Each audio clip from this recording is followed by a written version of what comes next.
صحابہ کرام علیہم رضوان فرماتے ہیں جب نبی پاک صلی اللہ تعالیٰ علیہ وسلم نے مشورہ لیا نا تو سب سے پہلے جو شخصیت اٹھی وہ حضرت ابوبکر صدیق کی ذات تھی۔ جناب صدیق اکبر اٹھے، عرض کرنے لگے محبوبہ بات ہی کوئی نہیں، آپ حکم کریں، ہم تو بڑی دیر سے تیار بیٹھے۔ حضرت عمر کہنے لگے حضور میں تو تھک گیا ہوں انتظار کر کر کے۔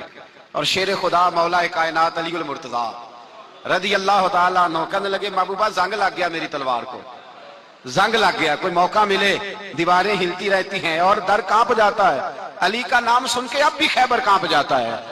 فرمایا حضور زنگ لگ گیا، مہربانی کریں جلدی کریں، ہم تو تیار بیٹھے۔ حضور نے پھر توجہ کی، نبی پاک صلی اللہ تعالیٰ علیہ وسلم نے پھر توجہ کی، تو یہ تو سارے وہ بول رہے ہیں جو میرے ساتھ مکے سے آئے ہوئے ہیں، مدینے والے بھی تو بولے نا۔ تو مدینے والوں میں سے حضرت مقداد اٹھے، حضرت مقداد رضی اللہ تعالیٰ عنہ، اور اٹھ کے عرض کرنے لگے یا رسول اللہ آپ کا اشارہ ہماری جانب ہے؟ حضور نے فرمایا ہاں تمہاری جانب ہے۔ تو کیا خوبصورت جواب ہے، اور کیا انداز تکلم ہے، اور کیا گفتگو بے حسن ہے، اور کیا پس منظر ہے، اور کیا دلیل ہے، اور کیا تاریخ کا مطالعہ ہے۔ حضرت مقداد کہنے لگے یا رسول اللہ ہم کوئی حضرت موسیٰ علیہ السلام کی قوم نہیں کہ آپ سے کہیں گے آپ لڑے یا آپ کا خدا لڑے۔ یا رسول اللہ ہم خشکیوں میں بھی لڑیں گے، دریاؤں میں بھی لڑیں گے، ہم خشکیوں دشت تو دشت ہیں، صحرا بھی نہ چھوڑے ہم نے، اور بحر ظلمات میں دوڑا دیے گھوڑے ہم نے۔ کہا حضور ہم وہ نہیں ہیں جو آپ سے کہیں گے آپ لڑیں اور آپ کا خدا لڑے، ہم تو تیار ہیں، آپ جلدی کریں۔ پھر حضرت سعد اٹھے، سعد بن عبادہ رضی اللہ تعالیٰ عنہ اٹھے اور کیا خوبصورت عرض کیا، کہا یا رسول اللہ کس سے لڑنا ہے؟ حضور بولیے ذرا یا رسول اللہ۔ حضور نے فرمایا قریش مکہ سے۔ تو صحابی کا وجد دیکھیے گا، انداز دیکھیے گا، کہنے لگے حضور سنا ہے جن نظر نہیں آتے، دیو نظر نہیں آتے، سنا ہے دکھائی نہیں دیتے، محبوبہ حکم کرے میں تو جنوں سے بھی لڑنے کے لیے تیار ہوں، میں تو ان دیکھی جگہوں پہ تلواریں چلا جاؤں گا، نبی کا حکم ہو تو کود جائیں ہم سمندر میں جہاں کو محو کر دے نعرہ اللہ اکبر میں۔ یا رسول اللہ حکم کریں کس سے لڑنا ہے؟ میرے نبی پاک خوش ہو گئے، حضور خوش ہوئے، چہرے پہ مسکراہٹ دوڑی، فرمایا تم پر کوئی غلبہ پا ہی نہیں سکتا۔ فرمایا چلو اب اٹھو چلیں، نہ تلواریں ہیں، نہ گھوڑے ہیں، نہ کوئی شے ہے، نہ پاس اسلحہ ہے، نہ کوئی بظاہر طاقت ہے۔ حضور اٹھے تو ایک ننھا مجاہد حضرت سعد بن ابی وقاص کے چھوٹے بھائی عمیر بن ابی وقاص، قد چھوٹا۔ حضور نے فرمایا سعد چلے عمیر رہ جائے، سعد چلے اور عمیر یہ چھوٹے ہیں۔ حضرت سعد کہتے ہیں میری عمر ابھی اس وقت تھوڑی تھی، میں 16-17 سال کا جوان تھا، تو بھائی اس سے بھی چھوٹے تھے، فرمایا تو رہ جا۔ اللہ اکبر۔ تو کہتے ہیں دیکھو عمر دیکھو، اور منانے کا انداز کیا ہے، جا رہے ہیں جہاد کے لیے، تو بچہ رو نہیں پڑتا گھر میں؟ حضرت عمیر رونے لگے، کہنے لگے نہیں نہیں میں نے بھی جانا ہے۔ رونا کہاں جانا ہے بھائی؟ کوئی کھیلنے جا رہے ہیں، کوئی کھیلنے جا رہے ہیں، سیر کو جا رہے ہیں، کوئی جو ہے وہ کسی تفریح کے لیے نکل رہے ہیں، نہیں میں نے بھی جانا ہے۔ حضور نے فرمایا بیٹے تلواروں کی چھاؤں میں جا رہے ہیں، وہاں گرجدار آوازیں ہوں گی، وہاں سینے کٹیں گے، گردنوں پہ ضرب لگے گی۔ حضرت عمیر بن ابی وقاص نے نا اپنی ایڑیاں اٹھا لی، پنجوں کے بل کھڑے ہو گئے، کہنے لگے سونیا میں گردن کٹانے کو تیار ہوں۔ تو حضور نے فرمایا تیرا بڑا بھائی چلا جو ہے۔ حضرت عمیر کہنے لگے حضور قد میں بڑا ہے طاقت میں نہیں بڑا، قد میں بڑا ہے طاقت میں، کہا یہ قد میں بڑا ہے، جسامت میں بڑا ہے، طاقت میں نہیں بڑا۔ حضور نے فرمایا کیسے پتا چلے گا؟ کہا حضور کشتی کرا لیں، کشتی کرا لیں۔ چشمے فلک نے عجیب نظارے دیکھے، محبوبہ کشتی کرا لیں۔ حضور نے فرمایا کرو کشتی، کرا لیتے ہیں، کرو کشتی۔ کشتی شروع ہوئی تو سبحان اللہ کیسی عجیب اور منفرد کشتی ہے۔ حضرت سعد بن ابی وقاص رضی اللہ تعالیٰ عنہ کہتے ہیں میرا بھائی پہلوان کشتی سے پہلے گلے ملتے ہیں نا، تو کہتے ہیں گلے ملنے آئے تو حضرت عمیر میرے کان میں کہنے لگے تیرا تو نمبر لگ ہی گیا ہے، اور محبوب جسے قبول کر لے پھر اسے درگزر اسے رد نہیں کرتے، تیرا تو لگ گیا ہے، تو یار چل تھوڑی دیر کے لیے گر جا بھائی، جو ہوا چل تھوڑی دیر کے لیے گر جا، میں بھی سلیکٹ ہو جاؤں گا، تیرا کیا بگڑے گا؟ قربان جائیں امام زرقانی کہتے ہیں نبی پاک کی آنکھوں میں آنسو آ گئے، حضور نے بات سنی تو رو پڑے، فرمایا ہم پر بھی کوئی غلبہ پا سکتا ہے؟ جس قوم کے 14 سال کے بچے لڑنے کو تیار ہوں انہیں کوئی گرا سکتا ہے؟ تو فضائے بدر پیدا کر، فرشتے تیری نصرت کو اتر سکتے ہیں گردوں سے، کتار اندر کتار۔ اب بھی تھوڑی دیر کے لیے بھائی آپس میں لڑے، گتھم گتھا ہوئے، پھر بڑا گر گیا، چھوٹا پشت سینے پہ سوار ہو گیا۔ میرے رسول پاک نے فرمایا چلو بھائی تمہارا دونوں کا جانا ہی مقبول ہو گیا ہے، چلو۔ یہ انداز تھا نہتے 313 بشر شوق شہادت میں، نہتے، نہتے اس کو کہتے ہیں جس کے پاس اسلحہ نہ ہو۔ نہتے 313 بشر شوق شہادت میں نکل آئے تھے میدان میں محمد کی قیادت میں، نہ تیگ و تیر پہ تکیا، نہ خنجر پر نہ بھالے پر، بھروسہ ہے تو ایک سادی سی کالی کملی والے پر، بھروسہ ہے تو ایک سادی سی کالی، زیادہ مہنگی بھی نہیں، سادی سی کالی کملی والے پر، بھروسہ ہے تو ایک سادی سی کالی کملی والے پر۔ میرے مصطفیٰ کریم علیہ السلام کا لشکر میدان کی جانب، ادھر کفار جوش و خروش سے طے پایا رستے میں۔ ابو جہل نے کہا کہ روز ایک سردار اونٹ ذبح کرے گا، گانے گانے والی عورتیں گانے گائیں گی، بدر کی فضا دیکھ لیں، گانے والی گانے گائیں گی، روز ایک اونٹ ذبح ہوگا، شراب کے دور چلیں گے معاذ اللہ، اور مسلمانوں کے خلاف جوش پیدا کیا جائے گا۔ ادھر کھانے کے لیے شے کوئی نہیں، کوئی طاقت نہیں، تو یہاں کیا ہوگا؟ میرے حبیب نے فرمایا راتوں کو سجدے کریں گے، دن کو اٹھ کے اللہ اکبر کے نعرے لگائیں گے۔ یہاں عبادتیں ہیں، ریاضتیں۔ میرے رسول کریم سید عالم صلی اللہ تعالی علیہ وآلہ وسلم سے پہلے کفار پہنچ گئے، انہوں نے پہنچ کر بدر کے میدان میں قبضہ کیا، جہاں کنویں تھے سب پہ قبضہ کر لیا، جو زمین خشک تھی ریتلی تھی وہ چھوڑ دی، اور جو زمین ہموار تھی اس پہ قبضہ کر لیا۔ جب نبی پاک صلی اللہ علیہ وسلم تشریف لے کر کے گئے تو ریتلی زمین تپتی ہوئے صحرا، 17 رمضان کا دن صحابہ نے روزے رکھے ہوئے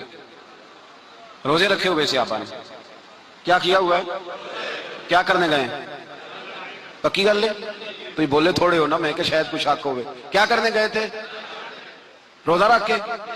اللہ خیر ہی کرے، ہمارے ہاں تو روز نیا بہانہ آتا ہے، کہتے میں کام تے جانا، میرا تو نہیں نہ باندا، روز نیا بہانہ ہے، کہتے نہیں میں تو مزدور آدمی ہوں۔ کس طرح کی بات کرتے ہو؟ اللہ نے فرض کیا ہے تو اس کا مطلب ہے کہ گزارا ہو سکتا ہے، چل سکتا ہے، تبھی تو فرض کیا ہے۔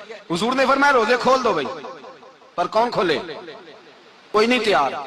اب اللہ کے رسول نے خود گھوڑے کے اوپر بیٹھ کر کھجور کھائی دوپہر کے وقت، جب حضور نے کھولا تو تب سب نے کھولا، 17 رمضان۔ نبی پاک صلی اللہ علیہ وسلم کے آنے سے پہلے انہوں نے کنووں پہ بھی قبضہ کر لیا، ہموار زمین، حضور آئے تو ریتلی زمین ملی، وہیں صحابہ نے ڈیرے لگائے، اب پانی کوئی نہیں، کوئی شے نہیں، تپتا ہوا صحرا، اوپر سے سورج گرمی برسا رہا ہے۔ حفیظ جلندری کہتے ہیں کہ زمین دعا مانگنے لگ گئی، زمین دعا مانگنے لگی، زمین کہنے لگی خدا بندہ مہربانی فرما، تیرے رسول آئے ہیں تو اب ذرا مجھے ٹھنڈا نہیں کر دیتا۔ حفیظ جلندری کا نظریہ ہے، وہ کہتے ہیں زمین دعا مانگنے لگی، زمین کہنے لگی مولا تیرے حبیب کے قدم جب میری اس خاک پہ آئے، الہی حکم دے سورج کو اب نہ آگ برسائے۔ زمین کہتی ہے تیرے حبیب کے قدم جب میری اس خاک پہ آئے، الہی حکم دے سورج کو اب نہ آگ برسائے۔ میرے دامن سے گر ان کو ہوائے گرم آئے گی تو مجھ کو رحمت للعالمین سے شرم آئے گی، میرے دامن سے گر ان کو ہوائے گرم آئے گی تو مجھ کو رحمت للعالمین سے۔ زمین کہنے لگی مجھے شرم آئے گی کہ محبوب آئے ہیں اور میں، یا اللہ مہربانی کر۔ حفیظ جلندری ویسے تو حضور کی دعا، صحابہ کی دعا، سب کی بات ہے، وہ کہتے ہیں زمین نے دعا مانگی، جب دعا مانگی تو اللہ نے بارش عطا کر دی۔ حضور نے فرمایا لو بھی حوض بنا لو، پانی بھر لو۔ صحابہ کہتے ہیں چھوٹے چھوٹے حوض بنا لیے، پانی ہم نے ان کے اندر جمع کر لیا، جانوروں کو پلایا، خود بھی ہم نے وہ پانی رکھا وضو کے لیے، غسل کے لیے۔ فرماتے ہیں اب ریتلی زمین تھی تو سمجھ لیں بارش پڑنے سے پکی ہو گئی، ان کی جانب کیچڑ ہو گیا، پانی ختم ہو گیا، کافروں کی طرف ختم ہو گیا۔ یہاں حالات اس طرح کے ہیں کہ یہاں پانی جمع ہے، وہاں ختم ہوا، اور تاریخ کا عجیب حوالہ دیکھیں، حضور کو شہید کرنے آئے، 2 کافر رات کو چپکے سے اس حوض سے پانی پی رہے تھے جو مسلمانوں کا حوض ہے۔ ایک صحابی کہنے لگے حضور کافر پانی پی رہے ہیں، ہمارے حوض سے ماروں؟ حضور نے فرمایا نہیں، کافر ہوئے تو کیا ہوا، مخلوق تو ہے نا اللہ کی، پینے دو، پینے دو، ہمارے دروازہ رحمت سے کوئی خالی جا سکتا؟ ایسا کی تیری خیر تیرے میں کدے کی خیر، ایسی پلا کہ جس کا نشہ عمر بھر رہے، اور پلا کے گرانا تو سب کو آتا ہے، مزہ تو تب ہے کہ گرتوں کو تھام لے ساکی۔ کہا نہیں، پینے دو انہیں۔ میرے رسول کریم سید عالم صلی اللہ علیہ وسلم نے میدان بدر میں پڑاؤ کیا، کافر ساری رات دندناتے رہے، شور کرتے رہے۔ جاسوسی کا ایک معیار ہوتا تھا، اب تو فوجوں کی وردی ہوتی ہے، پہچانے جاتے ہیں فوجی کس ملک کے ہیں، کس علاقے کے ہیں، کس جگہ سے ان کا تعلق ہے۔ اس زمانے میں کوئی وردی نہیں ہوتی تھی، ہر قبیلے کا آدمی ہوتا تھا تو لوگ گھس جاتے تھے، جاسوسی آسان ہوتی۔ آئے رات کا وقت ہے تو کچھ جاسوس بھیجے ابو جہل نے، کہا پتہ کر کے آؤ بندے کتنے، اسلحہ کتنا ہے، جوان کتنے، بوڑھے کتنے۔ ان کا انداز کیا ہے؟ سارا معلومات کر کے آؤ، کفر کی جو معلومات ہیں اس پر ذرا غور کریں۔ اب وہ شخص آیا، جا کے ابو جہل سے کہنے لگا 313 ہیں، 6 زرہیں اور 8 تلواریں، کوئی کھانے پینے کا سامان نہیں، اور کچھ بچے بھی ہیں، کچھ بوڑھے بھی ہیں، عمیر بن ابی وقاص بھی ہیں، ابو عبیدہ بن جراح جیسے بوڑھے بھی ہیں، کچھ لمبا چوڑا انتظام کوئی نہیں۔ ابو جہل بڑا کھلکھلا کے ہنسا، جاسوس واپس آئے نا تو کھلکھلا کے ہنسا، کہنے لگا اس طرح کرو کہ جنگ کرنے کی ضرورت نہیں، انہیں نا صبح سب کو گھوڑوں کی پشتوں پہ باندھ کے نا تو لے چلتے ہیں مکے، وہاں جا کے دیکھیں گے ان کا کیا کرنا ہے، ان کو باندھ لو گھوڑوں کی اونٹوں کی پشتوں پر، تو وہاں جا کے دیکھیں گے۔ جب یہ بات کی تو جاسوس کہنے لگا ٹھہر جا، پوری بات تو سن لے میری، پوری سن تو لے، تبصرہ تو نے شروع کر دیا ہے۔ اس نے کہا چل سنا پوری۔ اس نے کہا ہے 313 پر سارے سر پہ کفن باندھ کے آئے ہوئے ہیں 313 پر بچے سے لے کر بوڑھے تک، میں جس کو پاس بھی گیا ہوں وہ مصلی پہ بیٹھا ہے اور شہادت کی دعا مانگ رہا ہے۔ مصلی پہ شہادت ہے، مطلوب مقصود مومن، نہ مال غنیمت نہ کشور کشائی، ہیں تھوڑے پر آئے مرنے ہیں، جان دینے آئے ہیں، واپس جانے کا ارادہ کوئی نہیں کسی کا بھی، آئے سارے حضور کے نام پر قربان ہونے۔ ابو جہل ساری رات شراب پیتا رہا، مغویہ گانے گانے والی عورتیں ساری رات گانے گاتی رہیں، اور معاذ، اور ان کی عمریں 17 سال سے کم بتائی جاتی ہیں، اور حسین لفظ ہیں۔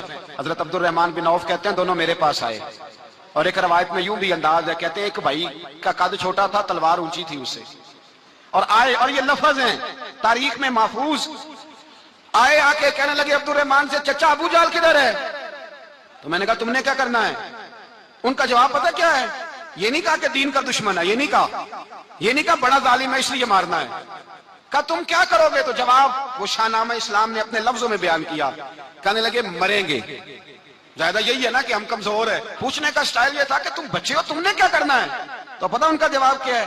حفیظ جلندری کہتے ہیں وہ کہنے لگے مریں گے یا ماریں گے ناری کو، سنا ہے گالیاں دیتا ہے وہ محبوب باری کو صلی اللہ علیہ وسلم، کہنے لگے ہمارے نبی کو معاذ اللہ برا کہتا ہے، چھوڑیں گے نہیں، جانا ضرور ہے، اگر اسے مار نہ سکے تو مار کے تو آ جائیں گے نا، جانا ضرور ہے۔ تو کہتے ہیں ہم نے اشارہ کیا، میں نے کہا وہ گھوڑے پہ جا رہا ہے، وہ دیکھو، کہتے ہیں بس چھلانگے لگاتے دوڑے، بھاگے گئے، ایک نے اچھل کے تلوار ماری، دوسرے نے بھی گرایا، تیسرے نے بھی زخمی کیا۔ ابو جہل نے تلوار ماری تو ایک بھائی کا بازو کٹ گیا تو ہلکا سا گوشت لٹک رہا تھا، اس نے پیر رکھ کے گوشت بھی جدا کر دیا۔ ڈاکٹر اقبال نے امت مسلمہ کو ایک مشورہ دیا ہے، اس نے کہا ہے کہ شرط یہ ہے کہ فضائے بدر پیدا کر، فضا پیدا کر بدر جیسی، فضائے بدر پیدا کر، فرشتے تیری نصرت کو اتر سکتے ہیں گردوں سے کتار اندر کتار اب بھی۔ اور اسی مضمون کو دوسرے رنگ میں اقبال کہنے لگے، تو آج بھی ہو اگر ابراہیم کا ایمان پیدا، آگ کر سکتی ہے انداز گلستان پیدا۔ عالم اسلام کو یوم الفرقان غزوہ بدر کی للکار یاد رکھنی چاہیے، ملت کے جوانوں کو بدر کا سبق اور بدر کا نصاب کبھی نہیں بھولنا چاہیے۔ ہمیں آج جو درس دیا جاتا ہے وہ درس فلسفہ ہے، جو پیغام کفر کے مقابلے میں ہمیں بتلایا جاتا ہے وہ پیغام ہے مصلحت اوشی کا، وقت گزاری کا۔ ابھی دیکھو غزوہ بدر کا پس منظر مسلمانوں کو یہ سبق دیتا ہے کہ جب فضا پیدا ہو جائے تو اللہ مدد کر دیا کرتا ہے، جب فضا پیدا ہو جائے تو اللہ مدد فرماتا ہے۔ جب فضا پیدا ہو، جب مدد کی فضا ہی پیدا نہ ہو، قرآن مجید فرقان حمید سورہ آل عمران میں سے جو آیہ کریمہ میں نے تلاوت کی تو اس میں اللہ تعالیٰ نے بدر کا ذکر فرمایا ہے، فرمایا وَلَقَدْ نَصَرَكُمُ اللَّهُ بِبَدْرٍ وَأَنْتُمْ أَذِلَّةٌ، فرمایا تحقیق ہم نے بدر میں تمہاری مدد کی حالانکہ تم تو کمزور تھے، ہم نے بدر میں تمہاری مدد کی، تم تو کمزور تھے۔ میدان بدر کے اندر اللہ تبارک و تعالیٰ نے مدد فرمائی، نصرت فرمائی مسلمانوں کی، اور ایسی کامیابی دی کہ پورا کفر جو اس وقت موجود تھا وہ کانپنے لگا کہ مسلمانوں کے پاس اتنی قوت کہاں سے آ گئی، اتنی طاقت کے یہ کس طرح مالک ہوئے۔ بغور سمجھیے گا بات کو، ذرا تھوڑا سا پس منظر سمجھ لیں۔ 15 سال تک اعلان نبوت کے بعد نبی پاک صلی اللہ علیہ وسلم نے کسی جنگ کی، کسی لڑائی کی اجازت نہیں دی کسی قسم کی منع فرمایا، بلکہ فرمایا لکم دینکم ولی دین، تمہارا اپنا دین ہے ہمارا اپنا دین ہے، منع کر دیا گیا۔ مسلمان ہجرت کر کے آ گئے مکہ سے مدینہ، لیکن یہاں بھی قریش مکہ اور کفار مکہ نے عالم اسلام کو، مسلمانوں کو، نبی پاک صلی اللہ علیہ وسلم کو سکون سے بیٹھنے نہیں دیا، پریشان کرتے رہتے تھے۔ اور اس پریشانیوں میں سے ایک بڑی پریشانی، جب تک آپ بات کے پس منظر کو نہیں سمجھیں گے آپ کو اصل مضمون سمجھ میں نہیں آئے گا۔ پریشان کرتے تھے مسلمانوں کو، مدینے آ کر پریشان کرتے۔ دنیا کا ایک مزاج ہے، جو آدمی اپنا دروازہ بند کر لیتا ہے لوگ اسے بزدل سمجھتے ہیں، حالانکہ بزدل اور صلح پسند میں فرق ہوتا ہے۔ بزدل اور ہوتا ہے، صلح پسند، کچھ لوگ صلح پسند ہوتے ہیں، لوگ انہیں بزدل کا طعنہ دیتے ہیں۔ تو جو آدمی دروازہ بند کر لیتا ہے نا، یا تھوڑا سا احتیاط کرتا ہے، تو لوگ سمجھتے ہیں کہ یہ بزدل ہے، کمزور ہے، میں نے ڈانٹا ہے تو بھاگ گیا ہے۔ حالانکہ ایسا نہیں ہوتا، وہ شخص صلح پسند ہوتا ہے۔ میرے رسول کریم سید عالم صلی اللہ علیہ وسلم کی ذات صلح پسند ہے۔ حضور علیہ السلام نے صلح کو اہمیت دی ہے، اور وصلح خیر، صلح ہی بہتر ہے۔ انہی لفظوں کے ساتھ محبوب نے ہمیں تعلیم ارشاد فرمائی ہے، صلح کو درجہ دیا ہے۔ تو 15 سال تک کوئی لڑائی نہیں لڑی۔ اب انہوں نے سمجھا شاید مسلمان بزدل ہیں، یہ تو تلوار ہی نہیں اٹھاتے، یہ تو شاید جانتے ہی نہیں اس فن کو، ان کو تو خبر ہی نہیں۔ یہ کیا کرتے کہ مسلمانوں کو مدینے آ کے تنگ کرتے، گھر تک آ جاتے۔ مکے کے قریش مدینے کے قریب آ کے مسلمانوں کو لوٹ کے لے جاتے۔ کئی دفعہ ایسا ہوا کہ انہوں نے آ کر کے یہاں سے بکریاں، اونٹ اور کئی اور چیزیں چوری کر کے لے گئے۔ مسلمان پریشان رہنے لگے۔ اللہ پاک نے طاقت دے دی، قوت دے دی مسلمانوں کو۔ حضرت عمر فاروق جیسے لوگ کلمہ پڑھ گئے، حضرت امیر حمزہ جیسے لوگ آ گئے، حضرت ابو عبیدہ بن جراح جیسے لوگ آ گئے، حضرت سیدنا سعد بن ابی وقاص جیسے دلیر اللہ نے عالم اسلام کو عطا فرمائے۔ قوت آ گئی۔ حرِّض المؤمنین علی القتال، محبوب اختیار کرے مومنوں کو لڑائی کے لیے۔ ایک قافلہ آ رہا تھا، ابو سفیان مال لے کے ایک سفر پہ نکلا ہوا تھا، اس میں قریش کے سارے لوگوں کا مال تھا۔ اس زمانے میں بھی پارٹنر بن کے کاروبار ہوتا تھا، سارے مکے والے ایک بندے کوئی مال دے کے بھیج دیتے تھے، میرا بھی بیچ آنا، میرا بھی بیچ آنا۔ وہ سال کے بعد ایک ہی جاتا تھا، سارے جا کے۔ عرب کے جاہل معاشرے کے اندر بھی دھوکہ کرنا اور جھوٹ بولنا عیب سمجھا جاتا تھا، لوگ کسی کے پیسے پر نظر نہیں رکھتے۔ یہاں معاذ اللہ لوگ کلمہ پڑھ کے اس بات کا خیال نہیں رکھتے کہ مال کس کا ہے اور ہم کس طرح سے اسے استعمال کر رہے ہیں۔ تو ابو سفیان سب کا مال لے کے نکلے۔ جب یہ مدینے کے واپس آ رہے تھے نا، شام سے ہجرت کر کے مدینے کے پاس سے گزرنے لگے، تو اللہ کے رسول سید عالم علیہ السلام نے مسلمانوں سے کہا کہ چلو ہم بھی ان کا ایک قافلہ روک لیں، انہیں احساس دلائیں کہ تم ہمارے ساتھ زیادتی کرتے ہو تو بازو میں ہمارے بھی قوت ہے۔ اس ارادے کے ساتھ حضور نکلے۔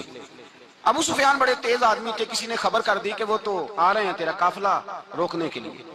اب حضور سید عالم جب چلے مدینہ منورہ سے تو 313 لوگ حضور کے ساتھ تھے۔ کتنے جی؟ بولیے 313۔ تحقیق یہ ہے کہ 312 تھے۔ حضرت عثمان غنی کو شامل کیا گیا بدریوں میں، لیکن حضور انہیں چھوڑ گئے تھے، اس لیے کہ ان کی زوجہ اور نبی پاک کی پیاری صاحبزادی بڑی علیل تھی، فرمایا تو میری بیٹی کے لیے رہ جا۔ تو 313 لوگ حضور لے کے نکلے، 6 زرہیں، 8 تلواریں، چند گھوڑے۔ خود رسول پاک صلی اللہ علیہ وسلم جس گھوڑے پہ تھے، گھوڑا ایک تھا، سواریاں 3 تھی۔ حضرت مولا علی بھی تھے، جناب زید بھی تھے، نبی پاک بھی تھے۔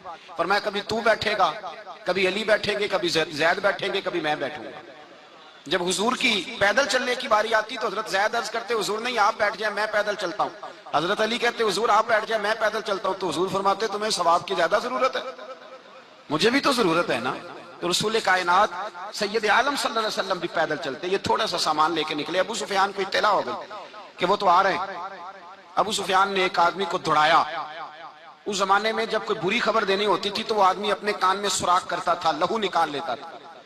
وہ جس آدمی کو بھیجا اس نے اپنے کانوں سے لہو نکالا، اپنے اونٹ کے کان کاٹ ڈالے، چیخے مارنے لگا، مکے والوں دوڑو، مسلمانوں نے تمہارا قافلہ لوٹ لیا ہے، بھاگو۔